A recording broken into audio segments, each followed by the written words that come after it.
Hello and welcome to the Republic of Football. I'm your host, Ishmael Johnson, alongside staff writer Carter Yates in studio. What's up, man? It's always a great day to talk some football-ish. Always a great day to talk football. Of course, we got a packed slate with Week 4, I guess officially, of the college. Well, I don't know if you can say packed. We got a slate. We have a slate. We have games being played. Of course, Mallory Hardley in the other room, everyone's favorite Mal Pal. Hi, Mallory. Hey, all. Good to see you. And Mike Craven, senior writer on the line from Austin. How you doing, Mike? Doing good, guys. How are y'all? Doing good. All right, so on this show, as we mentioned, got Week 4. It's a slate. There will be games. We're not going to complain about there being football. We're not going to complain. But first, we do have some interest. Our first, I'd say, like, 2 significant headlines of the season, I would say, as far as maybe some shifting in the depth charts temporarily, or one maybe not temporarily. Of course, we also have an interview with, as we try to do weekly. We talk to Sam Houston State head coach KC Keeler.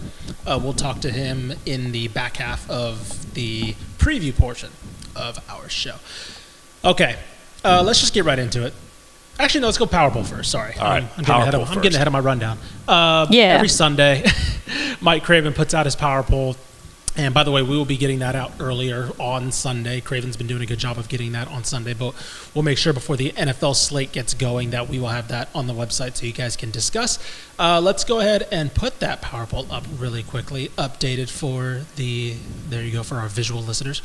Okay, Craven, first thing that stood out to me, obviously, was first 2 staying the same, more or less, even somewhat 3. And then everything else in the middle just kind of basically changing from the previous week. What was the biggest indicator for you that this week needed some shakeup heading into Week 4?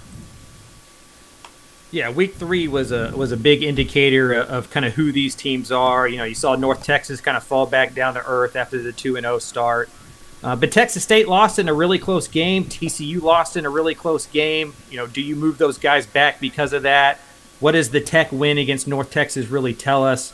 Houston's played better over the last 2 weeks. So I feel pretty good about the top spot. I think I feel pretty good about the second spot. 3 through 6, you could argue with me, convince me of multiple things. And then the back half of it's just kind of anybody's guess right now. Craven, I have an objection, actually. What we got? Texas State being 4th. Okay, this has always been pitched to me as a pound-for-pound list. It's based on weight class. It's based on your conference. I believe Texas State is the best team in the Sun Belt right now. Texas A&M and TCU are nowhere near the top 3, I believe, of their respective conferences. What went into this decision to put the Bobcats 4th? I did not influence this opinion from Carter yet. This is full me. Yeah, I mean, I think if it's a coin flip, you go with the better team. And I think A&M, winning a road game against an SEC opponent, you got to have them have the nod. Texas State hasn't gotten into conference play yet. TCU already also starts a conference and plays within 1 point of what I think is a good UCF team. And I wouldn't be surprised if TCU still made a run in a pretty even Big 12, maybe Utah, Kansas State's not even with everybody else, but I think everybody else is pretty much in that bowl. TCU was up by 21 at one point against that UCF team, so I just kind of kept it where it was in the top 4 until we get some more information, because 2 of the 3 teams lost, and the Aggies went on the road and beat a conference opponent. All right, so that is the Power Poll presented by Ticket City. Of course, every Sunday you can go to textfootball.com to check that out, see the updated rankings after each slate of games. All right, speaking of those top 2 teams, all right, there was some news. I guess news as far as one of them is concerned, like breaking news in the moment with Texas. Obviously, Quinn Ewers being knocked out of the game against UTSA, Arch Manning stepping in and finishing with, I believe, 223 passing yards, 4 total touchdowns. And then, of course, in A&M, Connor Wigman not getting the go-ahead. Mm-hmm. He went through warm-ups, I believe, throughout the pregame, and then eventually Marcel Reed was inserted as a starter. Re-aggravated the AC joint sprain in Thursday's practice before the game. Tried to go into pregame warm-ups, did not look good. They went with Marcel Reed, and right now Mike Elko is saying they're going to go with whichever quarterback gives the team the best chance to win. Sure. So, total non-answer. Yeah, I was about to say, because at least based off Saturday, the quarterback that may give them the best chance to win, which, again, that's up for debate, and that's why this is a discussion. Buddy, it was a tough weekend for our magazine cover of Quinn Ewers and Connor Wigman on that. Well, I'll say one. One of them was injury. right? And I think that, Craven, I don't know if you want to weigh in here as well. I think that there has been an unnecessary amount of, this is on the Texas side, obviously, unnecessary amount of I don't want to say pressure or how to describe it, but Ewers has not played badly, I would say, for going on a year and a half now. He's played great. Right. Fantastically. But there's always that stipulation of, is it time to play Arch? And this weekend obviously justified some of the hype that he was getting in high school as a prospect. And so I would not be shocked if he does not play against ULM, Quinn, and they roll with Arch. And Craven had a great article to come out about this as well. Exactly. And so you definitely go read that on textable.com, which is why I wanted to get his opinion on, like, how does this play into the discussion that's been Arch versus Quinn the moment that this guy stepped on campus when Texas already had their best quarterback arguably in a decade? I think for Texas, it's a champagne problem. You know, they've dealt with this issue for the last year and a half. Quinn Ewers has handled it brilliantly from all reports, from everybody I know. There's not a lot of drama in that quarterback room, both guys rooting for each other. This is Quinn's job, right? When he's healthy, he's going to be guy on the field. He won at Alabama. He won at Michigan. He's 21-6 as a starter, almost 7,000 yards in his career. He's done enough to secure his job if he's out for a couple games. And it sounds like he'll be back sooner rather than later. I think the discussion point for Texas is, do you give him the Mississippi State game as well with the idle week right after it, or do you not want him going 27 days between playing against UTSA for a little bit and then the OU game? I bet he gets a half in Mississippi State if he's healthy enough to do it. The quarterback controversy is in College Station because Connor Wigman has not earned that, right? He has not. He's only played in 11 games in his career, 9 entering this year, 100 yards passing against Notre Dame. He hasn't been awesome in those big moments. He hasn't led A&M to big wins yet. He doesn't have the feathers in his cap like a Quinn Ewers does. And so then that becomes, which quarterback gives you the best chance to win? I've talked to Jay Arnold about this for like 9 months on the Aggie War Pod. It just has always felt that Marcel Reed is a better fit for what Colin Klein holistically wants to do offensively. And then you add in the offensive line issues for Texas A&M, which to their credit have gotten better. The Aggies have played a lot better along the offensive line than they had the last couple of years, but they're still not, you know, Georgia or Alabama up front. They need a quarterback that can move a little bit. Marcel Reed gives you that. Honestly, it reminds me of the SMU deal, right? Where Preston Stone is probably a better quarterback than Kevin Jennings. If I was drafting quarterbacks, making a team, I would pick Preston Stone. I think I would pick Connor Wigman in front of Marcel Reed. But that's not how this works. It's not in a vacuum in that way. SMU has offensive line problems, not great at wide receiver. They need to run the football. Kevin Jennings gives them that option. I think it's the same for A&M. You add the offensive coordinator, what he wants to do, the personnel around the quarterback. I think Marcel Reed just gives you some juice and gives you some options that Connor Wigman in his present form just can't anymore. A little bit of context to that. Marcel Reed, 11 of 17, 178 through the air, and then, of course, 83 yards on 13 carries on the ground. Can I give you a pro-Connor Wigman argument-ish? Go for it. Marcel Reed throws for 361 yards in the bowl game against Oklahoma State, a team that had a lot of guys out, and then also balls out, and he balled against a Florida team with a coach who's basically already fired. Sure. And, by the way, those guys were wide open when he played. It's not a good Florida team. So comparing the Connor Wigman versus Notre Dame versus the Marcel Reed against Florida, I don't think it's fair. Now, that being said, I do agree with Craven. Marcel Reed just has a little bit of juice, but where do you stand on this? I think I stand with you guys in the sense that I think that Marcel Reed, as he is, I guess this is where my conflict comes in with the idea of Connor Wigman versus what he's been, right? If you take both these guys out of high school, just looking off what Connor Wigman did at Bridgeland, you look at that and say, oh, Colin Klein should be able to implement that. Oh, right? You want to get some recruiting guys triggered, say Connor Wigman is not a dual threat quarterback. Here's the thing, and here's where I think the discussion comes back to. I agree now. Like as in 2024, Connor Wigman is not a dual threat quarterback. Yes. And I think that if you were to have this discussion 2 years ago, I would also say that Haynes King was not a dual threat quarterback. Because of common denominator here, I think that certain things were coached out of them, in my opinion. We see Haynes King doing things now at Georgia Tech that he just was not doing in terms of pulling the ball and running, designed runs, using his feet. I think Connor Wigman could do that.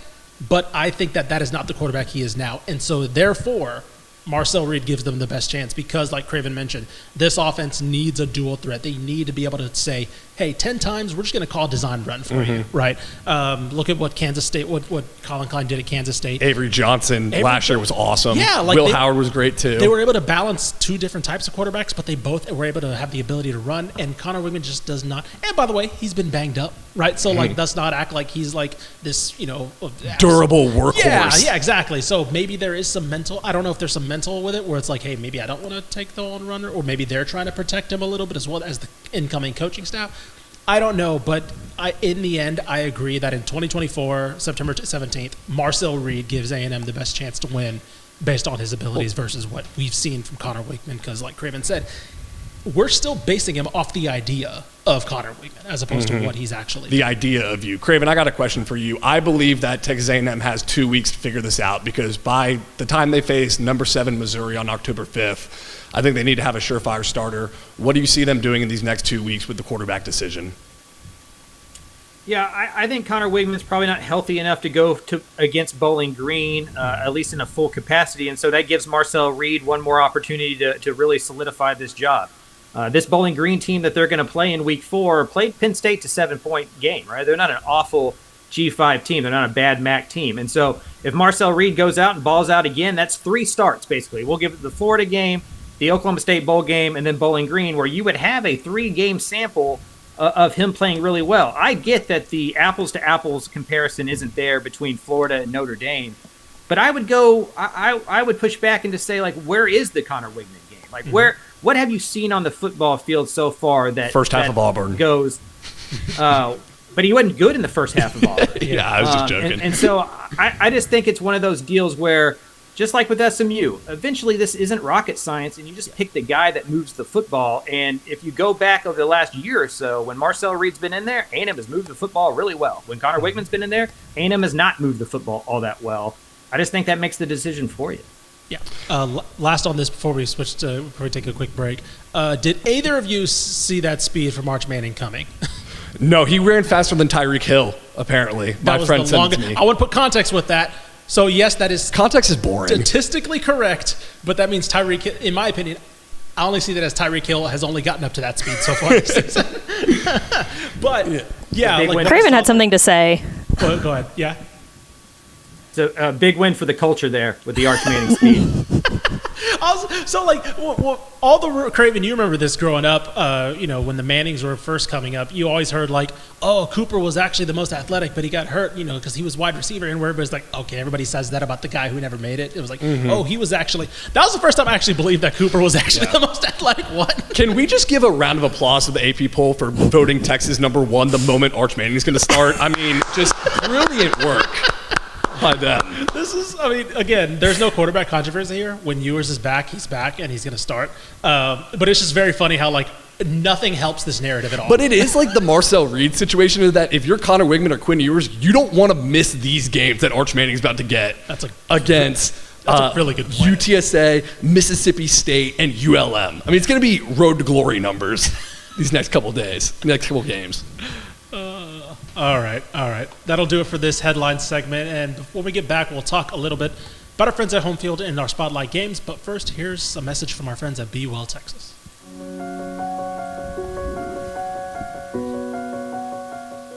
Be Well, Texas helps people who are struggling with the use of alcohol or drugs. They offer high-quality, science-based addiction treatment and recovery services anywhere in Texas. Find help for you or a loved one today. Welcome to Be Well, Texas. We're glad you're here. In many cases, there is no cost for treatment if you don't have insurance. Call 888-85-BE-WELL. All right, and a message from our friends at Home Field Apparel. If you are a longtime listener, I should say, of the show, you know very well about Home Field Apparel. Promo code DCTF gets you 10% off your first-time purchase with the best college gear, vintage, retro, whatever you want to call it. It is the best on the market. I'm looking at TCU's page literally right now. They have a new retro-inspired corduroy hat, rope hat, with a great Horned Frogs, script Horned Frogs text on it. A bomber jacket. They have a coach's jacket. They have hoodies. It's starting to get a little cold. They have basketball.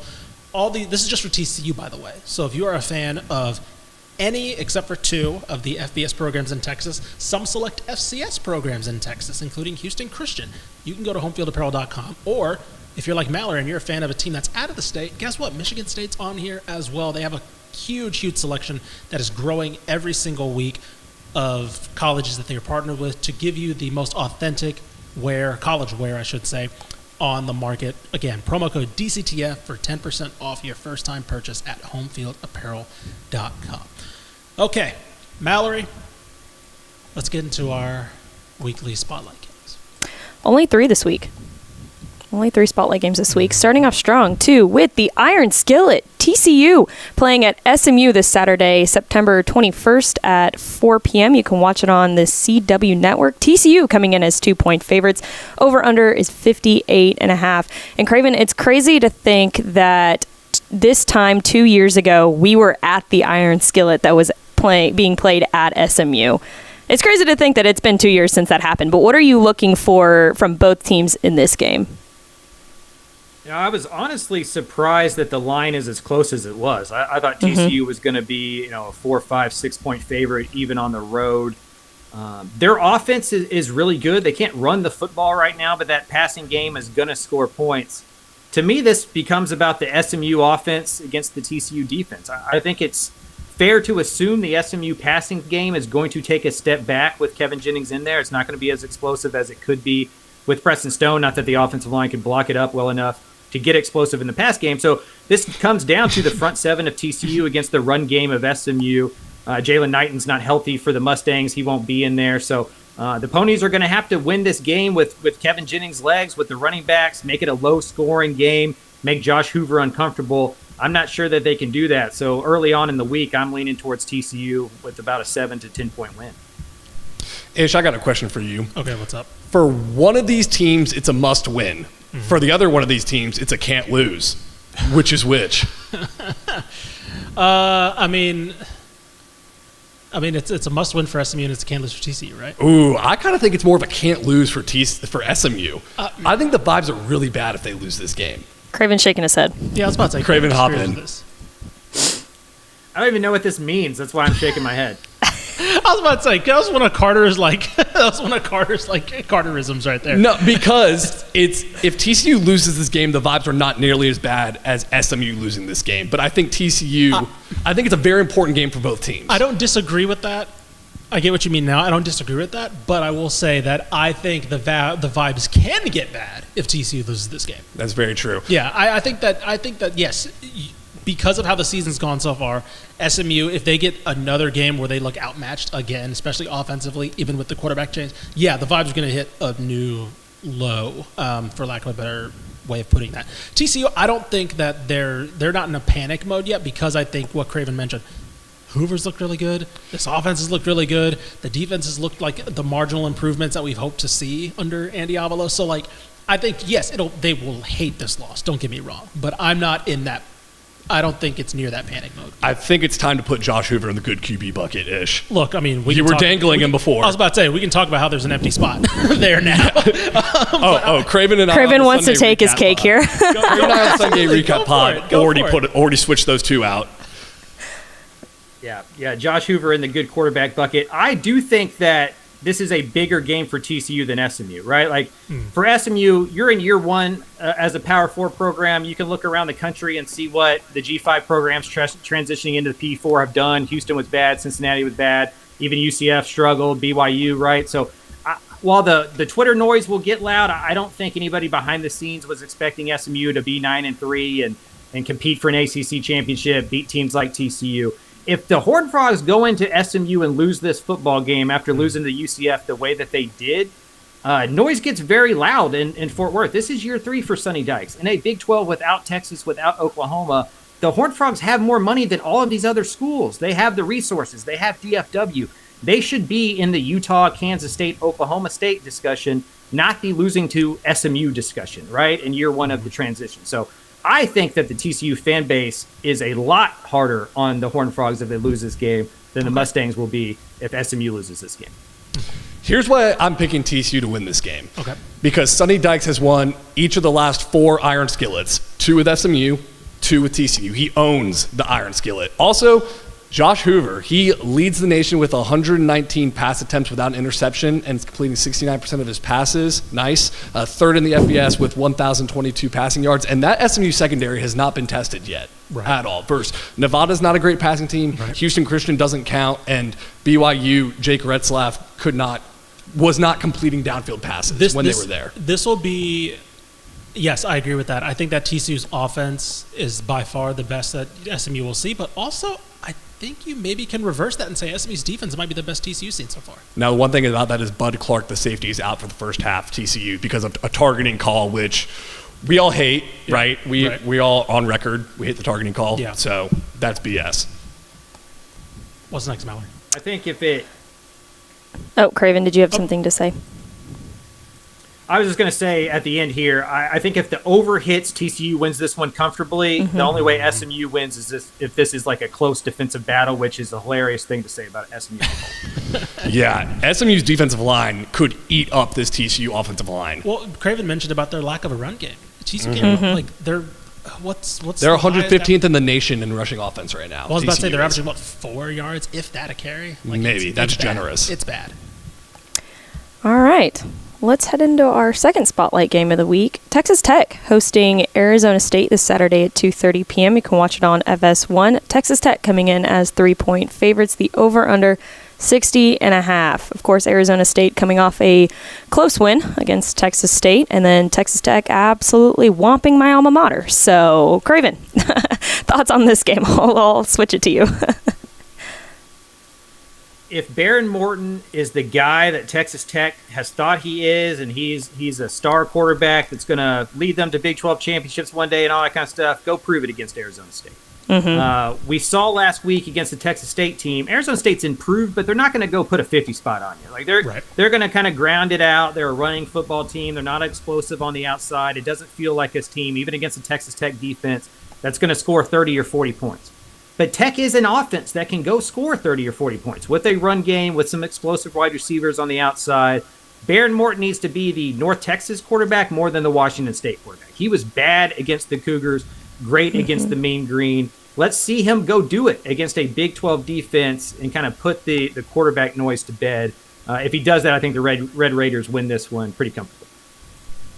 Yeah, if you are heading to this game, be sure to check out with our friends at Visit Lubbock. The Gambling Gauchos, who are on the ROF network, will be doing a written preview for this game later this week. Please go to TexasFootball.com, check that out with our friends. Thanks to our friends at Lubbock Sports and Visit Lubbock, because if you are like the Mean Green at halftime of last week's game, you're going to want to find something to do that's nothing. So, you're going to look around town and see what's going on. That was unnecessary. Was that unnecessary? Anyway, Yes.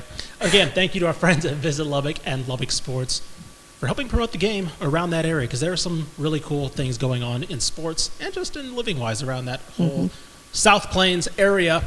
All right, so let's look at more about this game. Yeah, Arizona State, Craven, you mentioned it. They're a physical team, which is something that I didn't expect, I guess, going from like the Dennis Erickson teams to the Herman. Oh, my God.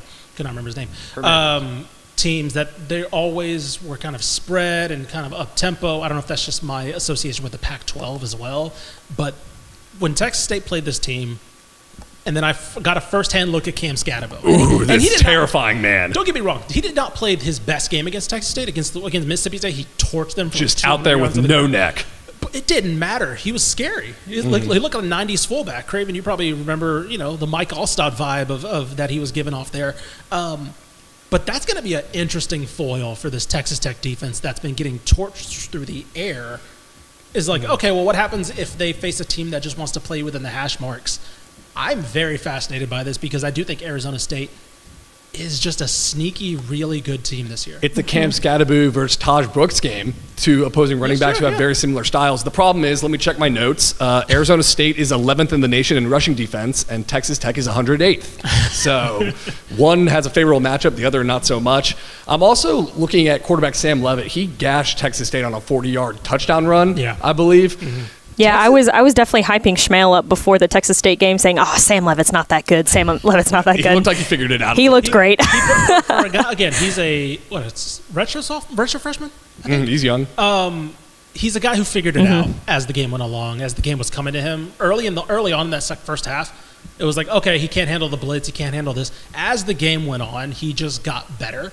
And I think that's terrifying if you're Texas Tech looking at that second half, because you're like, okay, this is a team that loves to control the ball, but when they need to throw like they did against Texas State, Sam Leavitt had the confidence to make those throws over the middle that we saw Texas Tech give up, before a week ago. And forget the secondary. What really concerns me with Texas Tech's defense is the quarterback run game ability, because John Mateer, Little Elm, shout out, rushed for 197 yards on the Red Raiders in week 2. They struggled with it last year, too, against Wyoming and Oregon with Bo Nix's game. Like, he killed them on the quarterback scramble. So I could see Sam Leavitt doing damage there.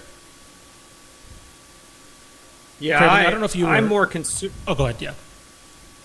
Yeah, I was going to say I'm more concerned with the QB run game, as Carter mentioned, than just straight power. I do think for Arizona State, this is the first time they're going to play a real P4 offensive and defensive line. Like Wyoming, not very good this year. Texas State is good against along the trenches, but obviously a G5 team. And Mississippi State stinks, guys. Like that's not an SEC program right now. They got blown out by Toledo. Like they're not very good. Yeah. I do think Tech is going to be okay in the trenches. To me, it's just about if Baron Morton makes mistakes. If he plays a clean football game, Tech's the better football team. This was a 7 to 10 point spread in the summer. If he turns the football over, Arizona State is the type of team that will take advantage of that and beat you in a close game. Ask Texas State. That's why the Bobcats lost on Thursday. Yeah, I think that this game for me could potentially throw a wrench in the Big 12, because if Arizona State wins this game, they don't play another Texas. They don't play Baylor. They don't play TCU, right? And so I feel like this is going to be a team that if they win this game, we're going to have to pay loose attention to, because we're not going to have a chance to really scout them or see them that much outside of, the game against Utah or Kansas or something. And they could be, again, I don't think they will, but I think this is a team that's going bowling.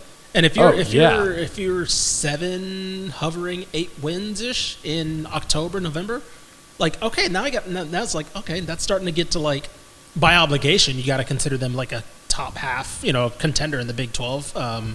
So I don't know. That's why it's interesting to me, is because I think Tech can still firmly be on schedule after a vibe scare if they come out and win this game in impressive fashion. But if they lose this game, obviously things continue to look south after a good week last week, and then also maybe this emerging contender in Arizona State that's ahead of schedule. I like what Craven's setting the stakes for, a Baron Morton legacy game. If he balls out, do we put him in the good QB bucket? Look, if he does, like Josh Huber? If he balls out, I'm okay with having last week. Because who's it right now? It's Quinn Ewers, Jordan McLeod, Arch Manning. Are we doing this again? No, I'm just kidding. No. Look. Craven's just sitting here in pain. I'm gonna hold off on labels. I'm gonna say that last week was the promising week that we needed to see from Baron Morton. That's what I will say. Okay. So that's all. I'm gonna avoid the bucket, because last time I said somebody was good, he gave up. He basically couldn't keep pace for an entire half with anything. Anyway, Craven, anything else on this game? No, I'm gonna avoid getting drawn into this bucket conversation. Next week we're going to be talking about Preston Stone. So he came in getting against TCU. Best quarterback in the state. 40 yards. See, a good bucket again. Yeah, we have goldfish memory.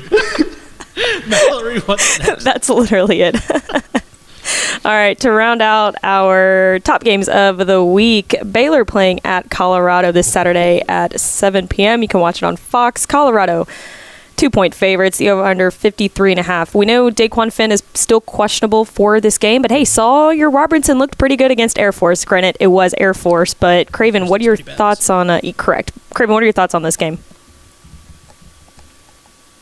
Yeah, I mean, they only scored 6 points in the first half there, but a lot of that's turnovers, bad red zone execution. For me, this is just like a, hey, Baylor, do I need to pay attention closely to you for the rest of 2024 type of deal? Because if you can beat Colorado, then sure, you may be a bowl team. May win 6, 7, 8 games, sneak into a bowl game, do all that kind of stuff. If you lose to Colorado, I don't know, I'll probably just start making hot seat power rankings behind the scenes, right? It just feels like Colorado's Ish is a wrestling fan. What do you call that? A gatekeeper, right?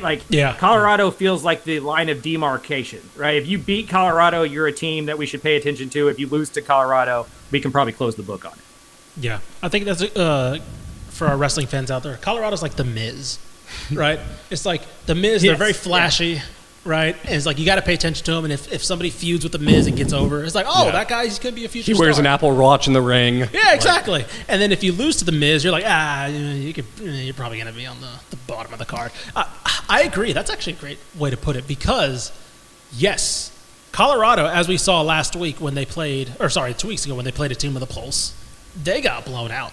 Not just blown out, they just got embarrassed in a way that I don't think they were ready for because supposedly fixed offensive line, supposedly fixed running game that they just don't use, which is fixed in their eyes, and then a defense that's still not very good. Okay, cool. You beat Colorado State. Nice. Colorado State stinks. They're also not very good. Shout out Norvell with the biggest scam of the century, saying that Braden Fowler Nicolosi was like $600K. That's aged like milk. But yes, if you're Baylor, you have to see that team that went against Nebraska and be like, we cannot lose to these guys because the narratives get bad. This is where we find out how improved the Dave Aranda defense is. Sure. Because right now they're first in the Big 12 with allowing 9.7 points per game and first in total defense with 230.3 yards per game allowed. But that's against Air Force, who I don't even know if they have a pulse right now. No, and a Cam Rising-less Utah. I was about to say that he was not healthy for that. And a Tarleton State team. So this is where it's like put all your chips in the middle on Dave Aranda's defense. What is it going to look like? Also, Colorado, I know Shedeur Sanders beefed with Braden Fowler Nicolosi at the handshake line, wouldn't shake his hand. Texas solidarity here. Good luck trying to get bulletin board material from Dave Aranda's cold, soft hands. It's like expert mode trying to get some bulletin board material. Look, I'll say this. The blueprint is there for Colorado. They can't block. They're not going to run. And so if you just get to Shedeur Sanders and make him throw, which, again, he's somebody who holds on to the ball too long, like the blueprint is there. But the problem is, okay, conceptually, yes, Dave Aranda can scheme it up. Can Baylor execute that? Where I'm really looking for the second level blitzes from Dave Aranda to really confuse that offensive line and get Shedeur out of a rhythm. Because when he does get the ball off, he's maybe the best quarterback in college football. He has great arm talent. Great arm talent. But the problem is everything else. So, yeah, Craven, is that how you see? Is it like, again, I don't want to sound too simplistic to be like, everybody knows the way to beat Colorado. But like from our dumb perspective, it feels like Colorado's lost the same way every single time. Yeah, I think if you're Baylor, you try to replicate the Nebraska deal as much as you can. You just bloody them in their mouth, right? Like that. Like Colorado is one of the best 7-7 teams in football, but they struggle defensive line, offensive line. Like give Richard Reese the ball, give Pendergrass the ball, let the run game get going offensively. Let your offensive line lean on some folks, and then defensively, just get after them. Like just over number the offensive line, get the blitzes going, use the creepers that Dave Aranda is known for. They have a big defensive line. I think that's the matchup to watch here is Colorado's offensive line versus Baylor's front seven. And hopefully, like I said, it was against Air Force, but Sawyer Robertson, got the game ball. Not bad. So compared to last year especially, not bad. So we'll see if that's good enough. I think that should be good enough to get something done if they can keep that offense and Shedeur and Travis Hunter in check. All right, I mentioned it at the top of the show. We talked with Sam Houston head coach KC Keeler, and we're going to get to that right now before we get to our lightning round. So here's Craven and Carter's discussion with Coach Keeler. Mike Craven here, Dave Campbell's Texas Football with Sam Houston head coach KC Keeler. Coach, how's it going heading into week 4? Yeah, Mike, doing well. You know, had a nice opening weekend win against Rice, and then went up against a pretty good Central Florida team. Just a little bit out of our league. Disappointed that we didn't play better to kind of keep ourselves in the game, and then those games can come down to the end. But rebounded and went out and beat another good Hawaii team. So have 2 good wins under our belt, and looking forward to starting conference play against New Mexico State. You can correct me if I'm wrong here, but I think one of the words I would use to describe you is confidence. And I'm curious, before we talk about this football season, if there was ever a time last year during that tough start that even your confidence was shaken a little bit. Yeah, I think when you start off 0-8, and I think when you've lost as many close games as we lost, I think it's easy to get your confidence shaken. But again, I need to be the rock for everybody else. And I think if they see me panic, they're going to panic. But quite honestly, looking back, they're the ones who kept me going, the players. And I've said this many times, just going into the Sunday weight room workout and watching our guys just attacking it. And then coming out on Tuesday for practice and just seeing how their attitudes are and how they're just trying to get better and trying to win a football game. It was a testament to our culture. I think a lot of programs would have pulled apart. We knew it was going to be, a little uphill playing a BYU and an Air Force and a Houston back to back when we're just transitioning up. And then we got some injuries early. But boy, the team just hung together. I think that's why, Mike, so many guys came back and decided they wanted to, stay in terms of, they put themselves in the portal and all those kind of things. They wanted to be Bearcats for the rest of their career. And so we started with a good foundation of bringing a lot of really good players back. And I think that has kind of been the impetus of us getting a good start here. We have brought a lot of good players back. I thought we also added to our roster. Kind of a flip side of that this year, 2-1 start, beat two G5 teams alongside you there as peers. What are the tangible benefits behind the scenes for a team that kind of gets off to a quick start, sees the success early? Well, it's just, Sundays are so much different after a win than after a loss. Your whole life goes into that week. And if you're not successful that week, boy, it drains you. It wears you out. And then you got to kind of pull it all together, So, yeah, getting off to a good start, playing well in certain facets of the game, having some results that are in a positive way. And, after the game, there's a reason why we dance in the locker room after every win. And I'm dancing with the fellas because it's hard, especially the level we've moved to where literally every program, has very similar or better resources than we do. And these games are all going to be 50-50 games. You appreciate that. When we were FCS and, we looked at our schedule, we probably were better than 8 of the 11 on the schedule, and 3 were going to be toss-up games. Different mindset. Now you're just, every week you're just 50-50 game. How many of those 50-50 games can you win to put yourself into a bowl? And then if you're winning those 50-50 games, can you win the conference? So it's kind of a little bit different mindset. But I think starting off with a win over Rice, that was a bowl team last year. And, beating Hawaii, who went toe-to-toe with UCLA up to the very end this past year. I think that's a good start for us, and hopefully we can continue it this weekend against New Mexico State. Well, you talk about all those 50-50 games that are coming along the way, and I know you're just so razor-focused on your own team, but have you noticed in Conference USA as a whole, like what y'all's conference looks like and what it's going to shape out like for this upcoming year, for this year? I get so tunnel vision. I kind of take a little peek around the periphery, and then I get right back to playing New Mexico State. Because I realize that nothing else really matters if we don't beat New Mexico State. They're kind of starting all over again. And, a lot of respect for them. They had a phenomenal year last year. Obviously lost their coach, lost a lot of players. But, this is a team that has the ability to rebuild pretty quickly. I love the running backs. Almost the entire offensive line came back. I think possibly the entire offensive line came back from last year's team. Lost a lot of guys on defense, but, they have some really good coaches over there. Joe Morris, worked for me. Phenomenal football coach.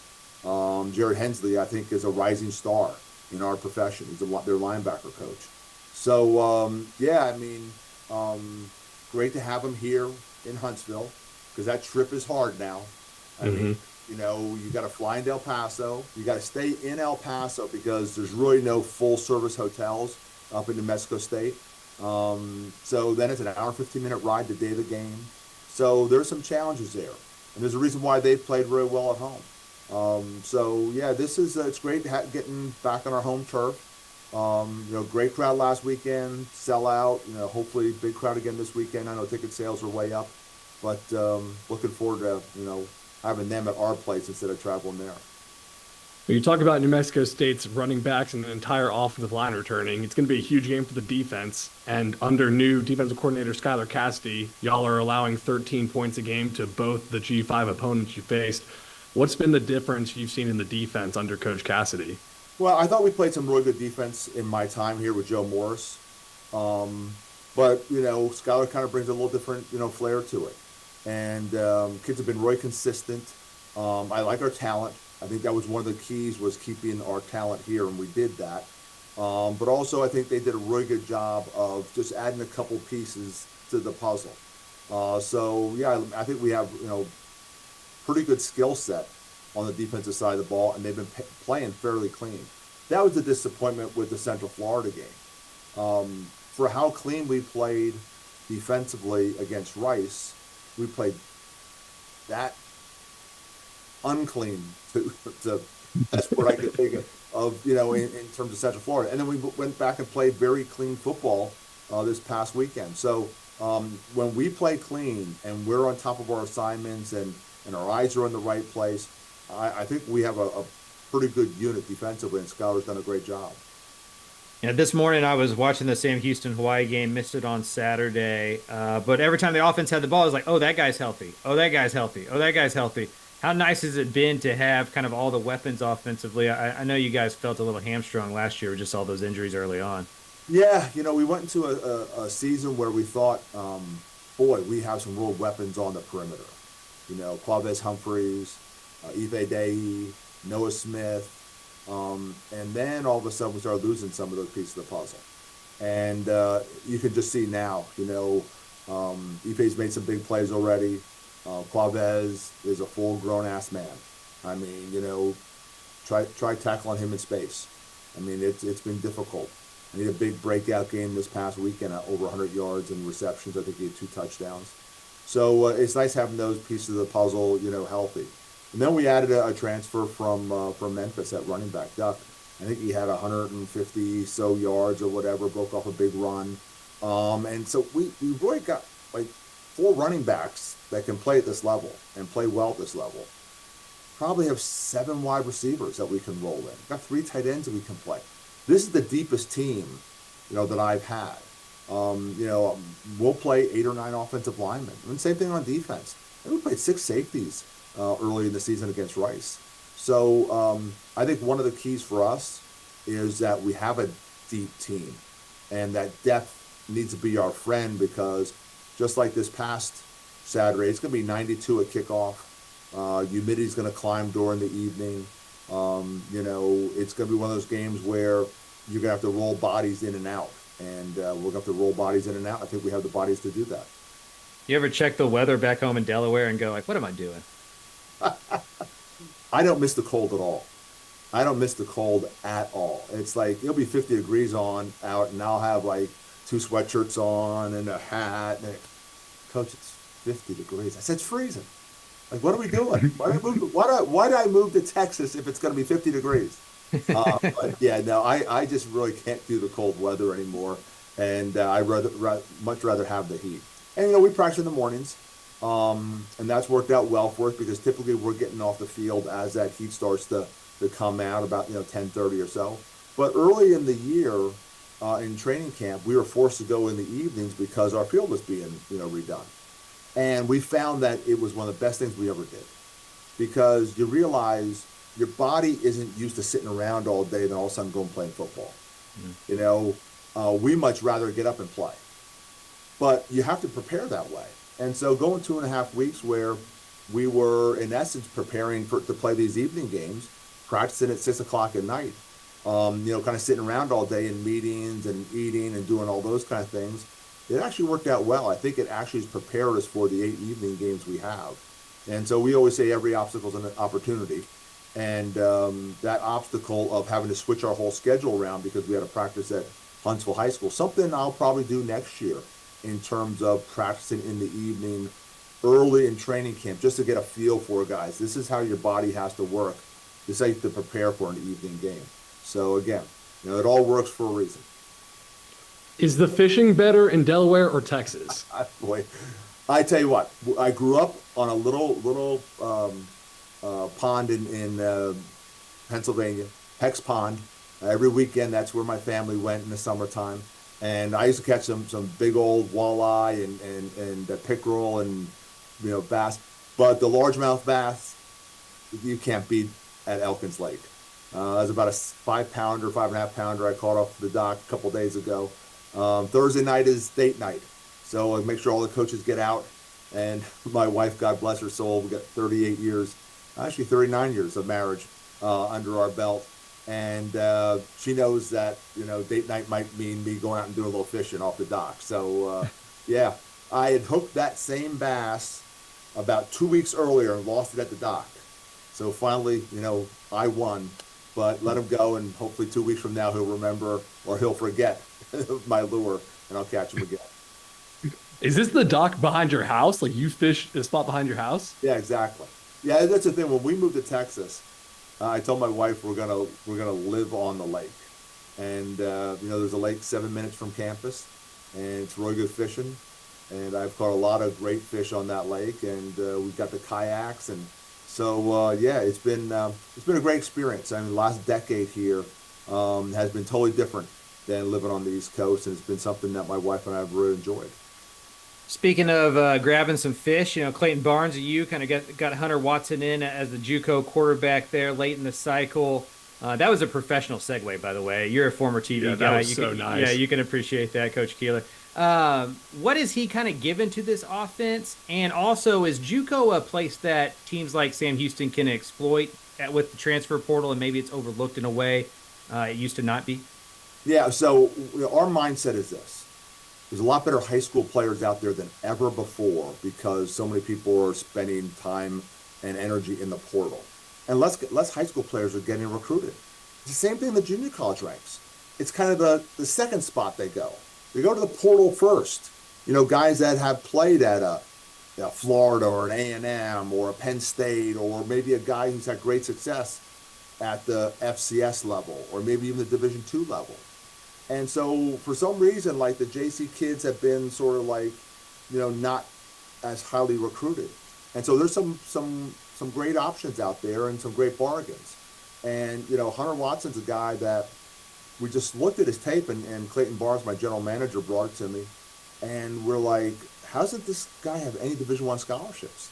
And I sent my O coordinator to go watch the national championship game. And I remember him calling me from the sideline or from the field, from the stands, and going, "This kid's special. This kid does some stuff other people don't do." And I would have this discussion with Ron Jaworski. I shared an office with Jaws when I was working for NFL Films, and I always would say, like, guys have it, and he goes, "There's no it." I'm like, Jaws, I know you have done Monday Night Football and all those things and played in the Super Bowl, but I think there's it. I think there's some guys who just have that intangible, that just the way they carry themselves, the way they attack a game, like when they get punched in the mouth, how they react. And Eric Schmid was one of those guys who had it. And I had a kid, Andy Hall, won a national championship. One of those guys who just, you couldn't explain. Joe Flacco had it. I mean, so I've been blessed to have some players, and quarterbacks in particular, that just had that something about them, that they could go have a couple of bad plays and it doesn't worry them. They're just going to go and put that ball right between two defenders because they just have that quality to them.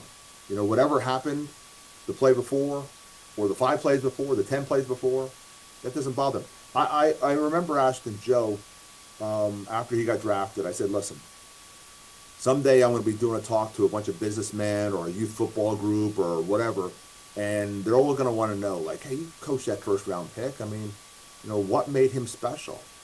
And he didn't even blink. I mean, his answer came out so confidently. He goes, "I'm not afraid to fail." And it's very much like the guys that I talked about earlier, Schmid and Watson and Andy Hall. I mean, those are all guys, we're not afraid to fail. They have confidence. And they know that, if they worry about it, it's not going to help the situation. Just go play.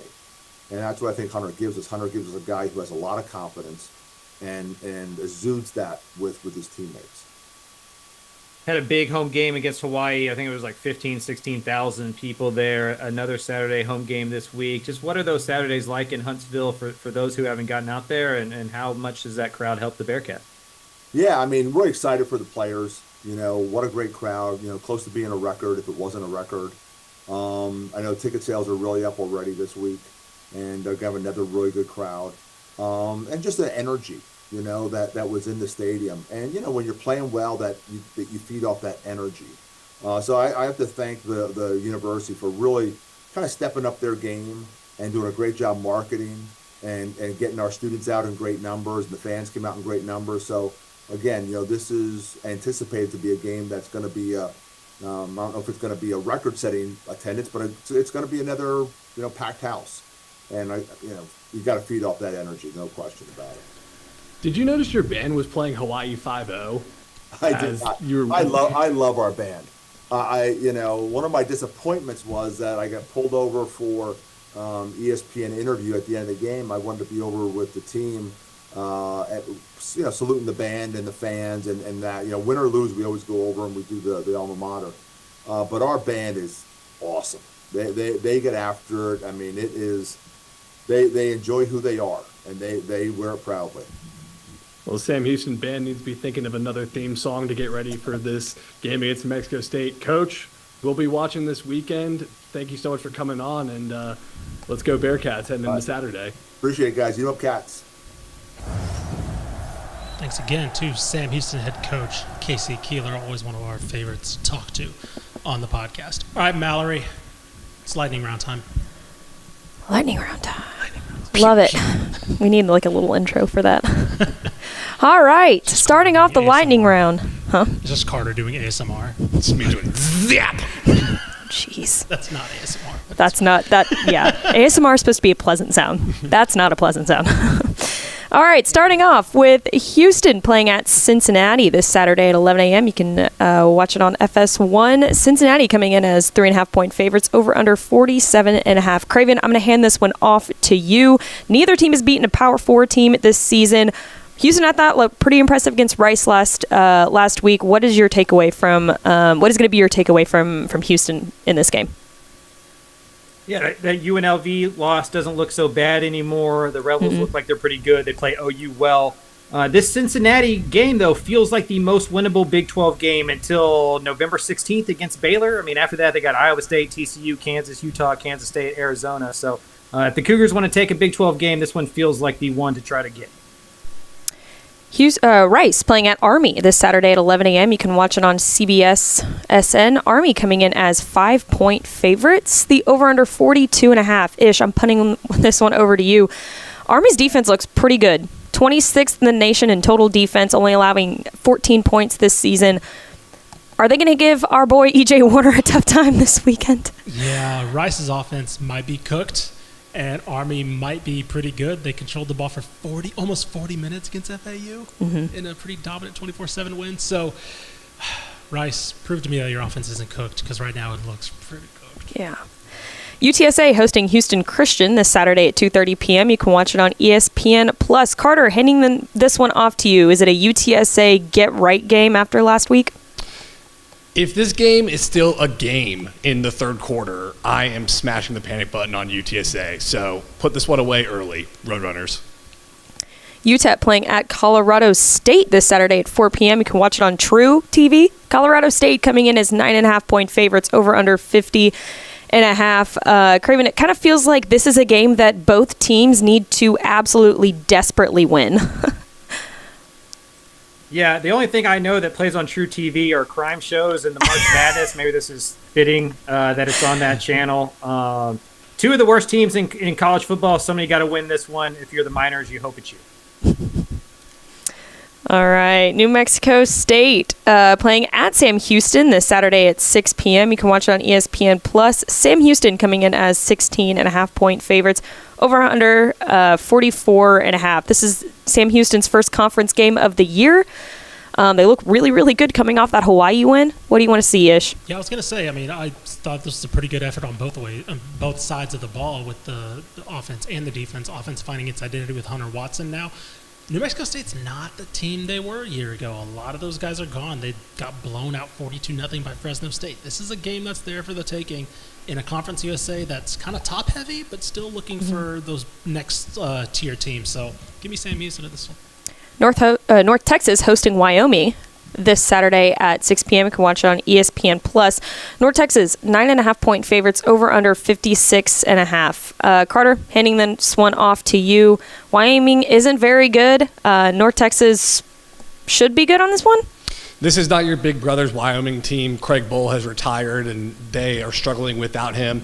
Eric Morris, after the Texas Tech game, just said overall, no bueno. Looking for a get-right game from the Mean Green. Texas A&M, number 25 Texas A&M, hosting Bowling Green this Saturday at 6:30 p.m. You can watch it on ESPN Plus or SEC Network Plus. Texas A&M coming in as 23-point favorites, over under 52.5. Craven, who are we going to see at quarterback?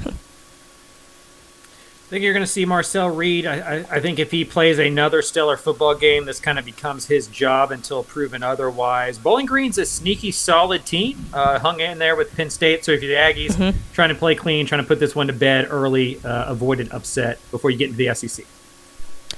Carter, take us home. UNLM playing at number 1 Texas this Saturday at 7 p.m. You can watch it on ESPN Plus or SEC Network Plus as well. Texas coming in as 44.5-point favorites, over under 52.5. Now, this is a ULM team that is not as bad as they have been in the past. They've been really bad the past couple years. But this is still should be a very comfortable win for the Longhorns. Yeah, the next 3 games for the Longhorns, ULM and then Mississippi State, who got blown out by Toledo, and then a bye week. If Quinn Ewers was ever going to pick a time to do a little bit of rehab work, this was the time.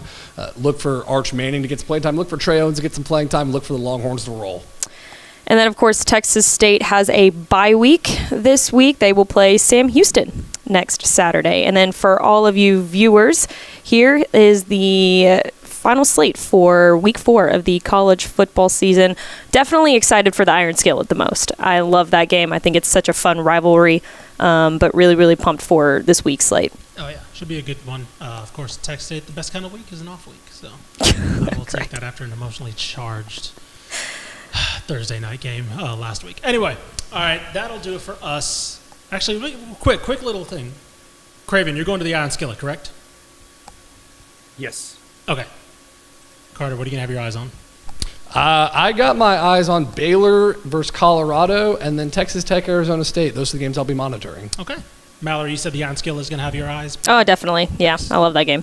Same going to be here. And then I'm also going to keep an eye on Sam and New Mexico State because that's teams that, a team that obviously was competing last year for a championship going against a team that could push its way into that discussion. So I have my eyes on that one. All right, that will do it all for us this week. Remember, subscribe to the Republic of Football Network where you get your podcast. This podcast will be uploaded on that feed, but also we do have an individual feed, the Republic of Football College Football Podcast. I had to figure out a way to differentiate to obviously get things through in the algorithm. That's an off-season discussion to figure out if that's whether or not the most best branded name, whatever. But ROF. Yeah. Point being, we have a solo feed for this show now if you want to subscribe for that. But, of course, as usual, subscribe to the Republic of Football feed to get all 13 of our FBS shows. Buy Craven's book, Dave Campbell's Dave Campbell's Guide to Texas College Football. I got it right that time. TexasFootball.com. You can buy that anywhere. Please, please, please. It looks great. It looks fantastic. I don't know if we do have it up there. You can't see it right now, but you can see it on the 2-shot on the desk as Carter's going to move and get it. Look at that boy. All right, Carter. We're getting, let's see the 1-shot. Do it again. Oh, no, it's over. Okay. He can't even hear me. Buy Craven's book. If you are a college football fan in the state of Texas, that's just a historical, what's the word I'm looking for? Novelty, I guess you can say. Historical monument. Sure, monument. Sure, that's definitely not the right word, the use of that word. But, Craven, do you want to comment on that? Monument. No, y'all are doing a tremendous job selling my book. I appreciate it, guys. Anyway, TexasFootball.com to buy that as well. And Rutgers, I believe, plays Virginia Tech this weekend. There you go. Yep. For them. Go Rutgers. Mike Elko, give us a call. And we'll talk to you guys later.